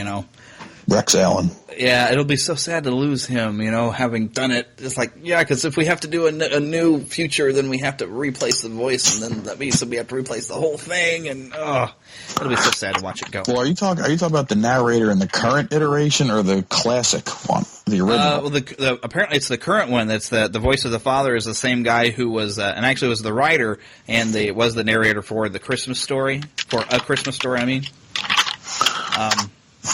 Okay, because when I mentioned Rex Allen, he was the original narrator in the 1964-65 World's Fair version. I don't believe I've ever heard the audio of that one. He's the narrator of the pre-show video with the aforementioned Walt Disney singing with the Sherman Brothers. Oh, cool. And then he cameos as the grandfather in the final scene. Oh, cool. But I can't think of that guy's name, and I hear you clicking away over there. Yeah, I'm looking it up for you. But yeah, because it's really cool to hear him, and I hadn't thought of him being the voice until I think it was on Inside the Magic that Ricky Bergani had mentioned. There I am, plugging somebody else's podcast again. There you go. He had mentioned that it was that guy. Gene Shepard. Gene Shepard, that's right. And I would, and since he's passed away, I'd really, I would love to be able to see the Carousel of Progress with his voice still in there, but I know they really do need to update it, but it'll be sad that they'll end up having to lose his voice because they'll need to replace the final scene, and unless you find a good Gene Shepard impersonator, Yeah, he and Rex Allen both passed away in 1999. Mm-hmm. And Mel Blanc also passed. He's been gone since '89. Yeah, but all you need is that one clip, and you can always use it. So no privacy at all around this place. Exactly. Okay, but since we've gone up to 6. I'm just going to throw together all these honorable mention things because there are some things I kind of thought would probably be like a given. So I'll do the honorable mention things first. I'm going to say, okay, because the majority of people, and you've already probably figured this out about me, absolutely love the Haunted Mansion. Yes. And heck, I'm weird. Okay, I became a fan of the Haunted Mansion probably back maybe 2000, 2001. It was when I was still dating my now wife, but we were still dating, and we still had a Disney store in a mall around here that's now actually about to be torn down. We had a Disney store, and I went in there, and I found a tape that it says A Spooky Night in Disney's Haunted Mansion. I was like, well, cool. It was around Halloween time. I said, cool, I'd like something spooky to listen to. It's Halloween time. And it was actually a cassette recording of the old vinyl with Ron Howard in there. Yes. I heard that, and I was like, oh, this is really kind of cool, but I didn't completely understand the descriptions that were going on, but I was like, this must be what the ride is like or something. And I started just listening to that all the time, and then that movie came out, and now it wasn't the greatest movie. I still had fun with it, but it was kind of neat to kind of see some things fleshed out and hear some of the music and the scoring, and I was like, oh, this is just like my tape. This is great. So then I started, later on, I started kind of looking at YouTube stuff, and I found doombuggies.com, and I looked at all the pictures, and I was like, this is really cool. So when I got to Walt Disney World, I was like, okay, I know we're trying to circle around the park, but I was always eyeballing. I spotted that Haunted Mansion. I was like, we're going to get over there eventually, and I'm going to ride this as many doggone times as I can. So I have to mention Grim Grinning Ghosts in all its iterations, be it when it's playing in the ballroom, when it's playing low and spooky, or when you get to the graveyard and it's being rocked out. Gotta love Grim Grinning Ghosts. Yes. Honorable mention. I will. You know what? Somebody's going to mention it if I don't, but you didn't, so. I will stipulate to that one. Yeah. Good call. It would have been cool though on the tape and CD that you're talking about. It would have been cool if they would have had Paul Frees as the ghost host instead of Pete Renaday. Not that I'm knocking Pete Renaday's version as the ghost host. But when you've been on the ride as many times as a lot of us have, it seems a little bit disjointed to hear Pete Renaday as the ghost host. Yeah, well, since I come from the tape with Pete Renaday, when I heard Paul Frees, I was like, well, this is different. Oh, but I like him. It's Especially because I good. recognize his voice. I'm like, wait a minute, this is Meisterburger, isn't it? Yeah. You recognize his voice from like basically everything else in Walt Disney World. Yes, everything Walt Disney World, even some Hanna-Barbera stuff. Boris Badenov. Yes, Boris Badenov. Just Paul Frees was the man. I think he did more voice work than Mel Blanc. I don't know. He's everywhere. And then Pete Renaday, I gotta love him just because he was Splinter. Fair enough. You gotta love the guy, So. Very talented guy. He's just not Paul Frees. It was disjointed as Paul Frees. I mean, he did a great job. And if Pete Renaday was in the Haunted Mansion itself, it would have been fine. Yeah. All right, next thing that I'm going to put is an honorable mention, and it's another ride thing, and it's a ride I really wish I hadn't have missed. We saw it, but we didn't know what it was, and I was not the one calling the shots most of the time I was there, because I was kind of the rookie. But Soarin', that Jerry Goldsmith score, oh my gosh. It is excellent. It is really excellent. That's one of the ones that I... other than having to track down on the internet to try to find like a download of it, when my friends just this past October, I had mentioned they went to Disney World, I saved up some money and I told them they just released a brand new soundtrack to Disney World. Make sure you get it for me, please, with this cash, and a bunch of other stuff I had them buy. I've actually got a, speaking of the Harry Potter park, they bought me a Snitch. I have that here on the shelf. But nice. I was so happy to have the Soarin' music on that set, and I was like, yes. My oldest son has the Gryffindor banner on his bedroom door. Awesome. My youngest son, who's my middle kid, he wants Slytherin. Well, there's one in every family. Touche. All right, next thing that I was going to put as an honorable mention. Now, apparently not everybody really likes this movie, but before I even had seen Pete's Dragon, I've got on a CD set that my wife had, Candle on the Water.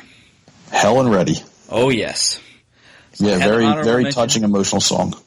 Yes, and I didn't even know what the song was about because I didn't have the context of the movie. But taken in a different sort of context, you could sing that song in church.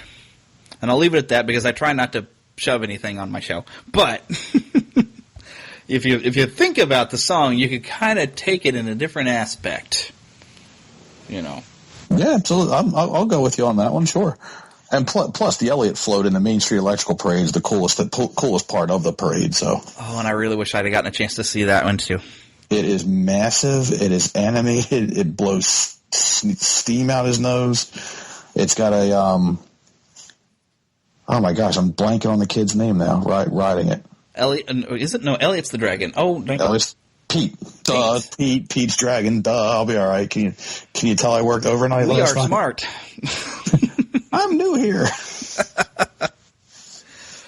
Oh, but yes. So we have to go with that one. I did get to see at least Spectro Magic. I'm sad to see it go because the music of that was really good too. It was catchy, yes. Yes, I'd actually need to track down that music as well sometime. That could almost be an honorable mention because that was really great music. It was rather fun though when we were watching it when. Now that name just went out of my head too. I almost wanted to say Balthazar, but that's not right. Chernabog. You knew what I was talking about. When Chernabog goes by and he opened up his wings and the lights, and it was so awesome. And the lady next to me goes, "Who or what in the world is that?" And I had to lean over and go watch Fantasia, lady. Please. So I said, yes, go watch Fantasia. You'll see that character. He's an icon, okay? Honorable mention, all of Fantasia. There you go. My wife's, I think that is her all-time favorite Disney movie. She's big into classical music and everything, so we have both of those, and she just adores those. All right, the after the honorable mention section, this is actually would be my sixth, and I have to put this up here. Other than Little Mermaid, of course, I mentioned was kind of like that big turning point that turned me into a Disney geek.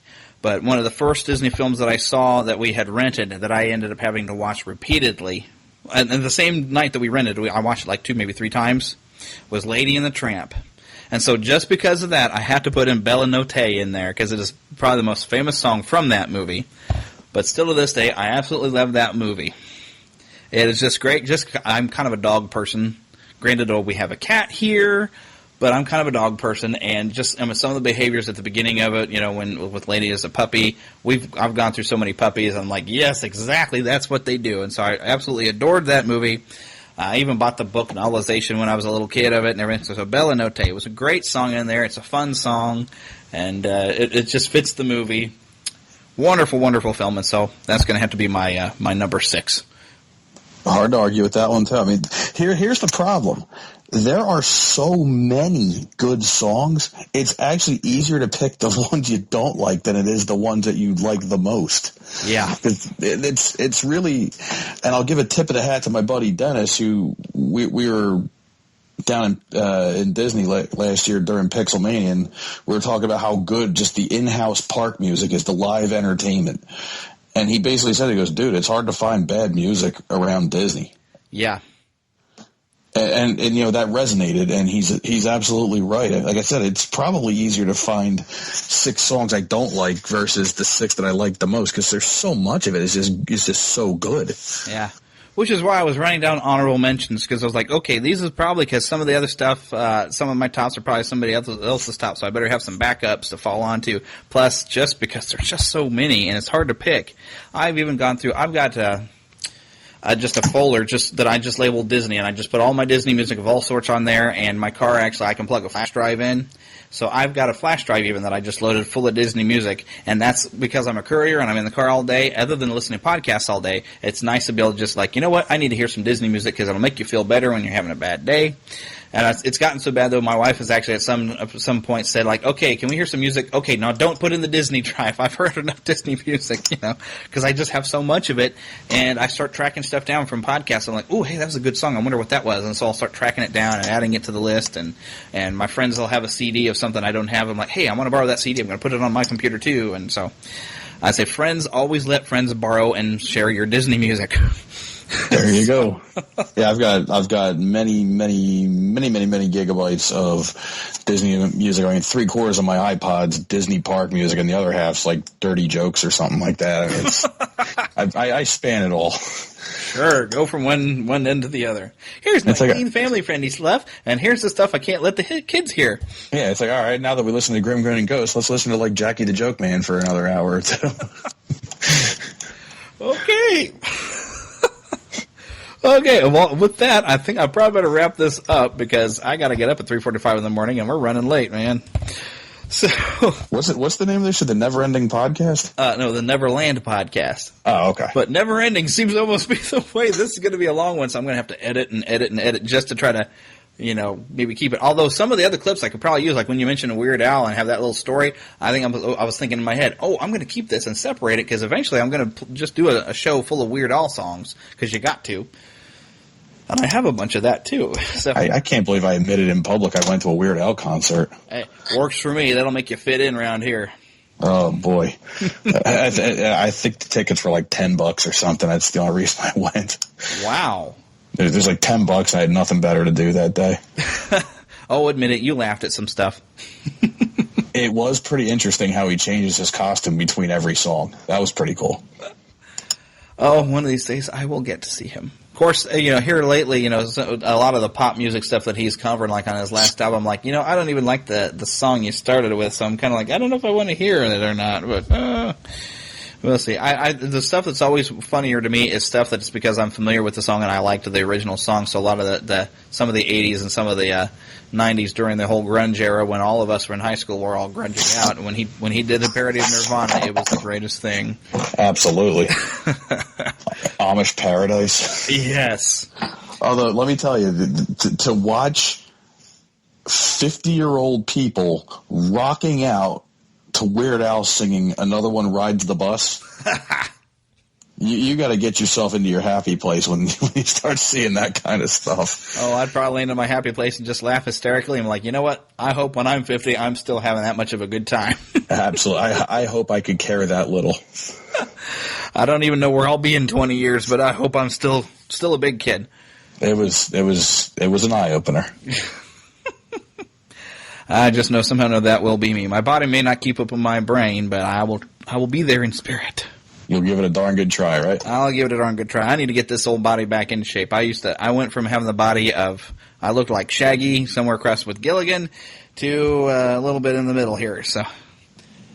We're all there, brother. Yeah. I'm like, what happened, man? So it's surprising when I run into people that I went to high school with, and I'm expecting, how in the world are they going to recognize me? I look entirely different now, and I've gained like 70 pounds compared to the little 120-pound stick I was. But, there were people who say, oh, hey, look, it's Jeremy. And, of course, I used to have people come up and recognize me that I couldn't tell them from a hole in the wall. I was like, oh, hey, you know me, and you even know my name. I don't know who you are, but I'll pretend I remember you. I'm still trying to get the visual of Shaggy crossed with Gilligan. Yeah, it was because I had some people that would nickname me Shaggy, and I had another guy who would nickname me Gilligan because I just had that tall, skinny build. Were you wearing a bucket hat? Nope. I was just tall and skinny. And I've always kind of wore baggy T-shirts because I was that skinny. There you go. So it kind of works. In fact, the one guy who kind of thought I looked like Gilligan actually for my birthday got me a book. It was like a biography of was it Jim Denver or John Denver? Was he also named John Denver or Bob Denver? Bob Denver. Bob Denver got me a biography of Bob Denver. He says, like, this is just special for you. I'm like, gee, thanks. Thank you very little. Yeah. I don't know where that book is. I probably still have it somewhere. I never read it, but I was like, oh. It's like one day I will, flesh out. And I did. Boy, my senior year, I went ahead and I was just trying to fill in my senior year with classes, so I took a weightlifting class. And I started to kind of bulk up. I was like, by the time I started from college and I was taking some karate classes, like, I'm starting to look pretty good with a little bit of muscle on this skinny frame. And then I was stupid enough to smoke for a little while, and it killed my super metabolism. And next thing you know, I'm gaining weight. And I'm like, hey, look, I'm starting to flesh out. But, oh, my gosh, this is too much. Now, oh, no, I got a belly. Where'd this come from? So, yeah, that's the way it works. Don't smoke, kids. Getting old is terrible. Yeah, the body has to age. The brain, apparently for me, it really didn't. And if you start listening to the show, you'll realize that, oh, yeah, this guy's still a 12-year-old. But you're having fun, and that's all that matters. Exactly. That's pretty much why I started a podcast. I'm all about having fun as often as I can because life's too serious. It's too short. There's no need. There's absolutely nothing to be gained from being a stick in the mud all 24/7. And I just want to go through life and have a good time. Yep. Which is why our saying here in Neverland is always to keep your pixie in your pocket. That way you can pull her out, sprinkle a little pixie dust around, and get you a happy thought and go off to Neverland anytime you need to. Well said, brother. Yep, and I say it at the end of every show. And now I'm starting to get creative, actually, at the beginning of the show of, when you got to pull your pixie out so we can go off to Neverland. Now the intro of the last week's show was actually, hey, I hope you've been keeping her in her pocket and not underneath the couch because your boogers go underneath the couch. Pixies don't like to be under the couch with your boogers. Touche. Exactly. Touche, my man. And I don't know where I come up with this stuff. I don't know where I come up with 3/4 of the stuff I say, and neither does anybody else. But it's usually pretty funny. Yeah, at least in my own head, I think I'm funny. I'm a genius, and I am my own George Carlin. Oh, sure.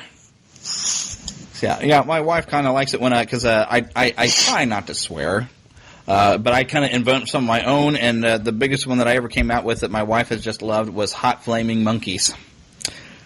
So that is her favorite of my swears. Yeah, I don't know if you listen to any like financial talk radio. I'm a big Dave Ramsey fan too. Yep, big Dave. I did the program, dude. I'm still in the middle of it. We've got, I think, a little over 3 years left, and once all those debts are paid off, that's when I'm going to start putting up that savings to take my wife to a Disney park, whichever one we get to. We didn't call and scream, but we had our call and scream moment. And we've got our Roth IRAs, we got money put aside, and we got everything paid off, and life is good, man. I've got an IRA that I rolled over from a 401k that I need to put over into a Roth, but I think I'm going to wait. I might wait till I'm 55 so I don't have to pay the penalty for pulling it out of the one to move it over. Yeah, if you convert it, I think you do get, even if you directly convert it, you still get whacked on it. Yeah, you still get whacked and you end up having to pay tax. So I know that the tax is going to be there regardless, but at least I can save myself the penalty for pulling it.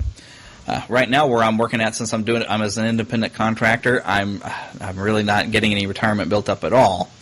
I'm also barely paying any taxes because my expenses are so high. Which is why I don't know if you've seen, I've been actually trying to work up my resume, and like I figure, okay, I've been doing this long enough, I need to get back working in an office, maybe I need to go back to school, maybe need some help with my resume, so I've actually have some people kind of helping me with my resume, and really if I was able to follow my passion and stuff, I really would actually like to work in radio, or if I could get paid to do a podcast. And, maybe a company needs to advertise something. I don't know. I'd love to get into voice acting because really this starts from when I was a kid and I used to record myself on cassette tapes like I was doing a show all the time. And then when I discovered podcasting, I was like, wait a minute, why aren't I doing this? So I started studying how to do it and I said, well, if I was going to do a show, what kind of show would I do? So, over the course of, I guess, of about a year is where I was kind of planning up this whole show. And now I'm now currently 20 episodes in, 21 if you count this, once I've got it crunched down. So I'm off and cooking, and now if I could just find somebody to pay me to do this kind of thing, or at least go back to college and maybe get a degree, my bachelor's in radio and media communications or something like that, it'd be good. That would be beauteous. Carrie, you want the red cup with your water? Yeah, please. Okay, no problem. Yeah, actually, through having my site's been up since 2006. Yeah, I mean, I just started like really hammering it on like Facebook and Google Plus and all because I've been around, I've got a following, but it seemed like last when we built a house, we had our third kid, and I kind of went radio silent for a little while, and there's a bunch of like younger guys that don't have family commitments and all that stuff, and they kind of like took off running and all. So I was like, I gotta get some of my thunder back. That's why I started posting all over the place again, and really rolling out like big heavy content. Like the stuff I'm the pictures of the day, they're not just, I don't just pick them at random. Like if I post something, there's usually a reason for it. And where the hell is it? Oh, I guess the point I was getting at is like I've been writing and being a photographer for Celebrations magazine since it started. I know the guy that publishes it. He's a buddy of mine. I've gotten paid to do work for Swan and Dolphin. Yeah, you talk about having a good time there. Swan and Dolphin calls you up and wants to pay you to come take pictures for them, and getting paid to do something I'd be doing anyway. Yeah. Ryan, would you grab that little clip of you saying that and put that when you're kind of introducing on your website too? Yeah, please don't. Good don't. little thing to throw in there. It's like, hey, he's done stuff for Celebrations Magazine, Swan and Dolphin. Which Celebrations Magazine, I'm thinking, because I've been listening to like old episodes of WDW Radio and Inside the Magic and Window of the Magic. I went, after I discovered the shows, I went back to the beginnings as far as I could, and I've been listening all the time, catching up through the last couple years. And when I found out about Attractions Magazine, I thought, well, hey, cool, I might want to check this out, Orlando Attractions or whatever. And I think my subscription has just run out, and I'm not sure if I want to renew it. I'm kind of thinking, well, that's been fun for a year. Now maybe I should try Celebrations Magazine out and see what that one's like, just for fun. I'll tell you what, I am partial to it because I'm a part of it. I'm not the publisher. I just contribute to it. Every magazine, to me, I think it's like a thing of art. The guy does the art direction is so nice on it, and he puts so much time into the design and the layout, and I mean, it's like when you're reading it, like you barely even want to touch it because you don't want to like crease the pages or anything, and like it's printed on heavy stock. I mean, it's nice. It's a nice product. Yeah, I think I'm gonna have to get that one now, especially if it's the same art director that helped put together like Lou Mangello's new book that he did, like the 102 Ways to Save Money to Go to and at Disney World. Which I did a review of that on the show because he was asking for people who'd had podcasts to do reviews. And I jumped up instantly like, I will review it. Please send me a copy. And oh my gosh, the pictures are gorgeous in that, and the way it's set up. Even with the PDF, I'd like to get myself a nice, good print copy of that one. But the pictures are fantastic. Are those some of your pictures, by the way? Not that I know of. I kind of had wondered about that. It's like, wait a minute, if he works some stuff with Celebrations Magazine, I know Lou Mangello is associated with that in some fashion. So it kind of made me wonder. It's like, I wonder if those are some of Tim's pictures in that book, because the pictures are really, really good. Nah, he's never asked me to do anything official with him. The art director for Celebrations is Tim Foster. He does Guide to the Magic. Oh, Oh, yes. He's been actually on WDW Radio a lot. Yeah, him and Jim Corcus. My goodness. And those two guys are pretty bright. My God. Yeah. I don't know how Jim Corcus remembers all the things he does. That whenever I've heard him on a past show and all the facts he can pull out about the parks, I'm just amazed. Yeah, Jim's a buddy of mine, too. Whew. So you get to meet all the cool people. I'm stuck here in the middle of the world of America, and I don't meet nobody. Well, you stick around long enough, you run into people after a while. Yeah. That's what I'm kind of actually going to do is like when I'm trying to encourage some of these other people to maybe come on next time I want to do like something from Disney, I'll be like, I'm going to go to Paul and say, hey, Tim did the show. You know Tim, right? Okay, hey, it's your turn, Paul. Once I get Paul Berry on, other people who know who Paul Berry is might come on the show if I have another Disney topic. Yeah, Paul's good people. Yeah, he sounds like good peoples and everything. I've talked to him a few times on Facebook and everything. So I actually was when I was looking for a good recommendation on an MP3 recorder, and I was wondering, it's like, anybody got a good recommendation and kind of stuff that might be affordable? And he actually recommended something that when I looked it up, it would be really good, but it's way out of my budget. But it's the one like he's using to do his park recording, so it has that great binaural sound. Is that Zero thing or whatever? Something like that. But it was expensive, and I actually got one. I think it cost me about $50. I've got this little Sony thing it's only got one mic. Oh, here it is. Yeah, it's a little Sony. I forgot what kind of model it is, but it only has like one mic on it. But what I mainly needed to do with it, I found a lot of other uses now doing the podcast. But I do some film work. Mm-hmm. I wish I had money for better equipment, but there's this guy that he was on the 200, or the bicentennial anniversary Lewis and Clark trip. He on a certain stretch of it, he was Silas Goodrich, who was the head fisherman on the expedition, and so he basically played that role. And because he's learned so much now about Lewis and Clark and about this person Silas Goodrich, he was going around to libraries and stuff, and he'd give this presentation, and he actually had memorized sections of the journal of Silas Goodrich, and he'd go and he'd quote it, and he'd tell stories. Oh, cool. There. Well, he got tired of doing those, so what he wanted to do is make a documentary, him and this other guy, of going around in full costume out actually kind of more on locations. And I thought, okay, well, if we're going to be outdoors and I want good sound quality, what I needed to be able to do is find a way to mic him up and record his audio directly off of him. So I got this little recorder, and I was looking for a good mic, and that's where Paul had actually recommended the good binaural one, and I thought, I can't afford that, but I did find a thing where I can plug in a microphone into this, and I could kind of attach it to his skin under, so you wouldn't see it sticking out of his lapel. So I put him, and it's actually just a computer microphone where it's like normally a headset. Mm-hmm. But I just kind of taped it with the microphone pointing up towards his head, and then I had him, showed him how to work the recorder to start the recording, slide that into a pocket or something, hidden it out of the way, and then I could film I could be a long distance away and have him walking towards me, but I've got, of course, good quality sound that was with him the entire time, so. And as you know, a video is only as good as the sound. Right. Because, I don't shoot high-def video because, unfortunately, I've got a good Sony Handycam, but it doesn't do high-def, unfortunately. But high def's going to cost you about $1.5 GB for every 30 seconds. Yeah. Well, I've probably got the room now because now I just got this new computer. It's finally went to Windows 8.1, and I've got a 500 gigabyte drive on it, and then an external drive I attached that's got a terabyte on there.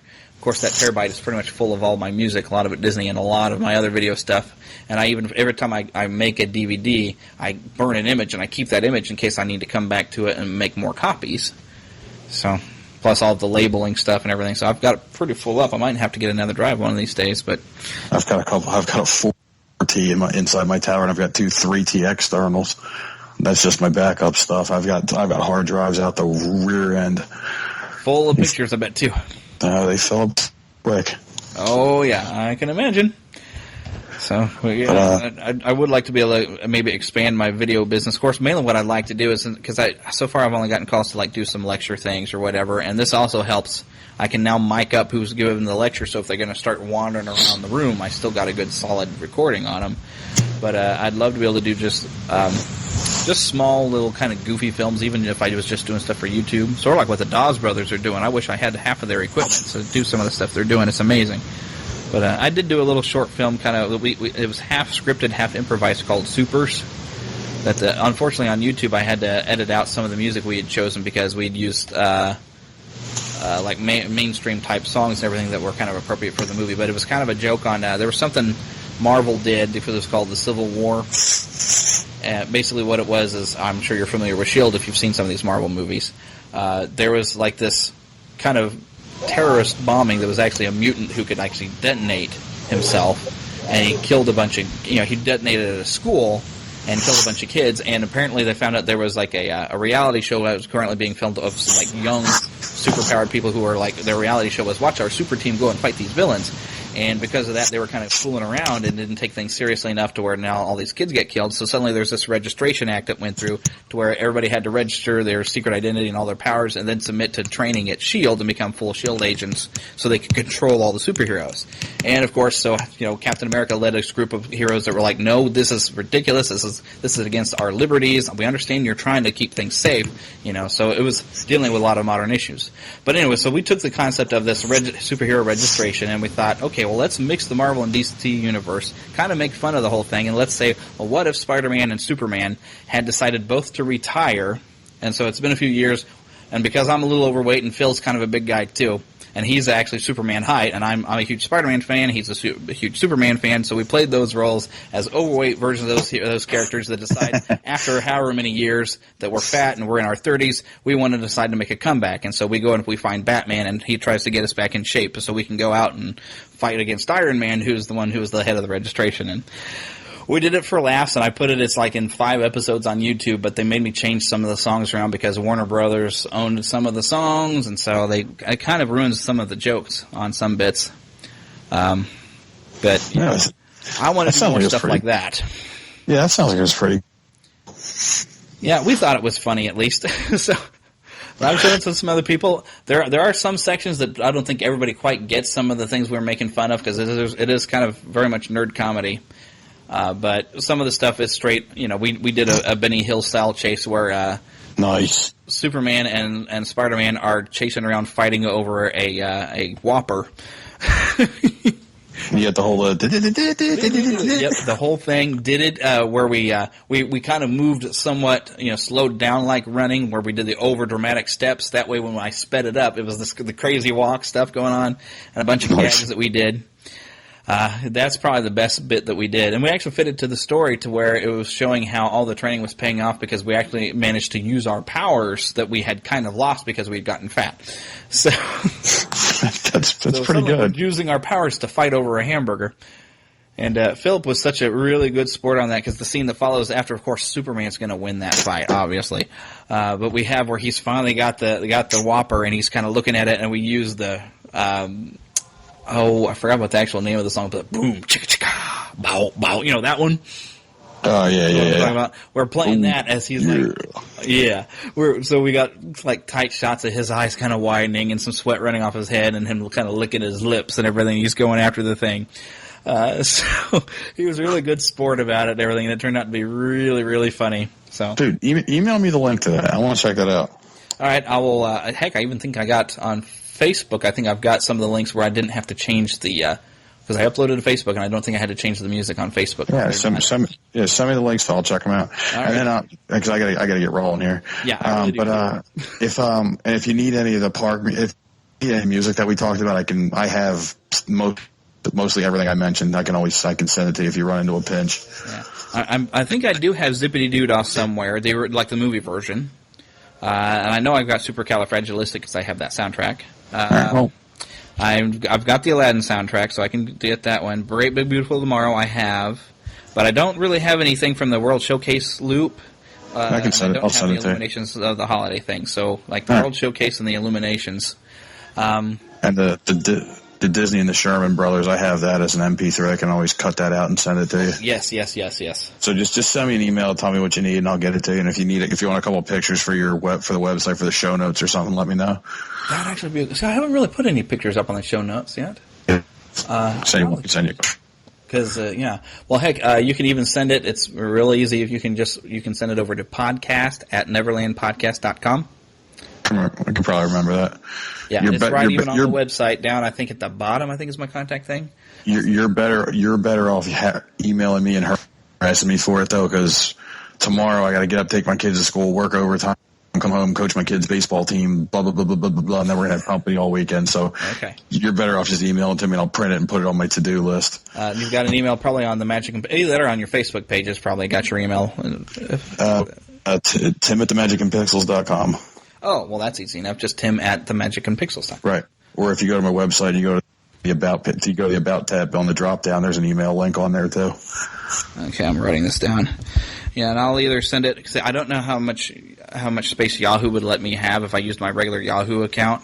So, but I think my since I'm paying for the Neverland hosting, I think I actually get more room for. Well, I can always throw it in my Dropbox and email you a link to it that way too if I need to. Dropbox works. I use that a lot whenever I'm sending clips to my clients to be able to show them. Well, this is where we're at right now. I actually had to send some of that out today with some of the adding the audio onto those clips just so they can see that I am working on it. I've been so busy on the weekends I haven't got a chance to get this documentary together yet. So, Dropbox is good. Okay. So, all right. So themagicandpixels.com. All right. I'm writing that down so I'll send that over at you. All right, brother, man. All right. Always a pleasure. Always a pleasure. Baseball. Yeah, man. Always a pleasure. Let's do it again sometime. All right. Yeah, because I had another idea of something I was going to bring you on for, but now I forgot what it was. I know that feeling. See, that's the thing with doing something where you're just kind of bringing stuff from your childhood up. I've got so many things I can do that I have a hard time sometimes deciding what I want to do this particular week. Well, whenever you want to do it, you know how to get a hold of me, man. I'll jump on whenever I can with you. All righty. Sounds good. All right, brother. See ya. All right, see ya.